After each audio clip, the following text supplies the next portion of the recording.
An early spring snowfall always makes it feel as if winter will never end. That's the feeling Father Mark Stang of St. Andrew Catholic Church in Elk River, Minnesota, once felt about his cancer. It was the winter of his life he thought would never change to spring, until what may have been a miracle occurred. As Father Mark prepares to say a Mass for the children of St. Andrew's School, he senses that what has become an everyday occurrence will never really feel routine, because each Mass is special. Each Mass is like the miracle happening again and again. Father Mark lives to say Mass. Father Mark is alive to say Mass. It is a dream he once feared would never happen.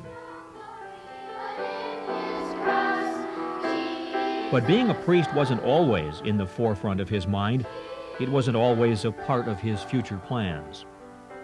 I had my heart set on taking my dad's farm over and being married and raise a family and be a good father. That's where I felt my heart, what I wanted to do. Mark Stang grew up on a dairy farm in St. Nicholas, Minnesota.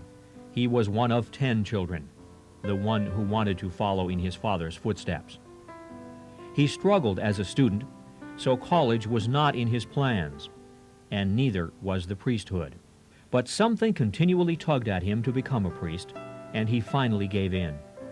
First, he spent 4 years at St. Mary's College in Winona. Then he was on to Mount St. Mary's Seminary in Emmitsburg, Maryland. Here, he expected to study for 4 more years. But what happened at the beginning of his second year makes him shiver even today. It was then he began to have serious doubts about the life he had chosen. So he packed his bags and prepared to leave. He stopped at the church for Mass on his way out. When he walked up to receive communion, he became dizzy, his knees gave way, and he stumbled back to the pew.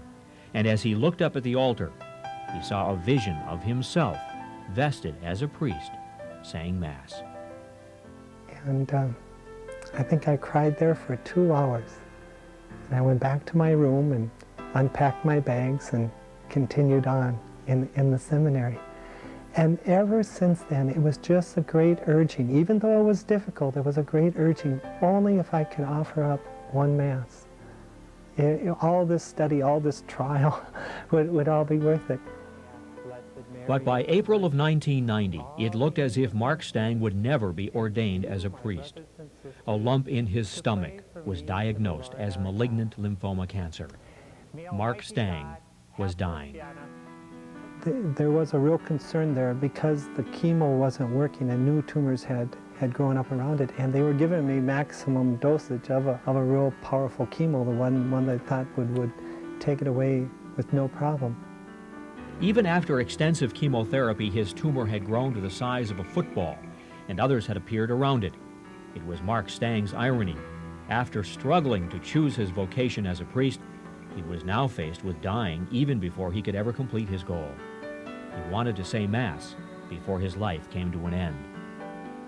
And when the cancer became worsened, even though I was on chemo,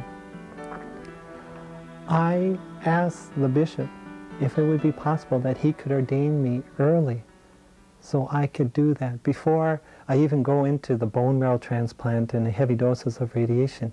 If I could, as healthy as I was, if I could offer up that Mass. And so he said yes, he would ordain me early. On August 25th, 1990, Mark Stang became Father Mark Stang. He was ordained as a priest 1 year early.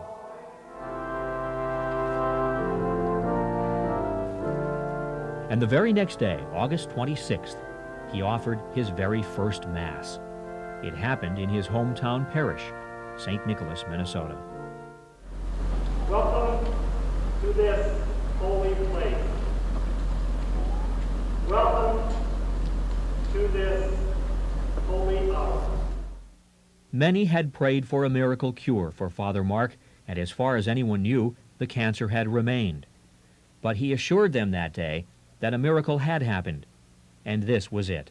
I said to the people that the miracle has happened already, but it's not in my physical body, not in my earthly body, but in my spiritual body, in my soul. Father Mark thought being able to say Mass was the miracle.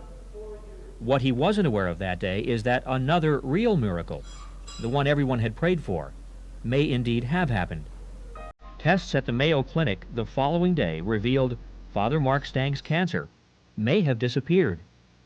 The new tumors were completely gone, and the football-sized tumor had shrunk to the size of a plum. At that time, there was so much confusion going on. The doctors didn't really know. I remember the doctor saying this.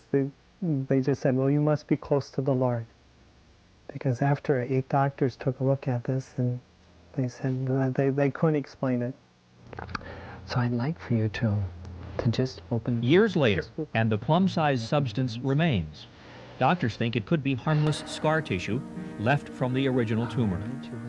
Father Mark is convinced it is. I thank you for the gift of... So alive and well, these days, in addition to saying Mass, he spends much of his time consoling and praying for others who have cancer. During this time. When Father Mark was weak, he put his life into the hands of a greater power. Now that he's feeling stronger, he struggles with taking back that life into his own hands, because it was the weakness that brought him to the priesthood in the first place. So for Father Mark, cancer has been a gift. It isn't that God gave me the cancer, but it's what God did with me through my cancer. He molded me and shaped me through that weakness, through that pain, through that cross. That weakness, that pain, that cross has become Father Mark's real miracle. The celebration is ended. Let us go in peace. Yes. At first, my head was still spinning. I couldn't believe it. I couldn't claim it as a miracle. But I do now. I claim it as a real miracle that God intervened. Why he would intervene with me, I don't know. I think he has plans for me in this life, that he wants to do something with me in this life. And yes, I claim that this is a real miracle.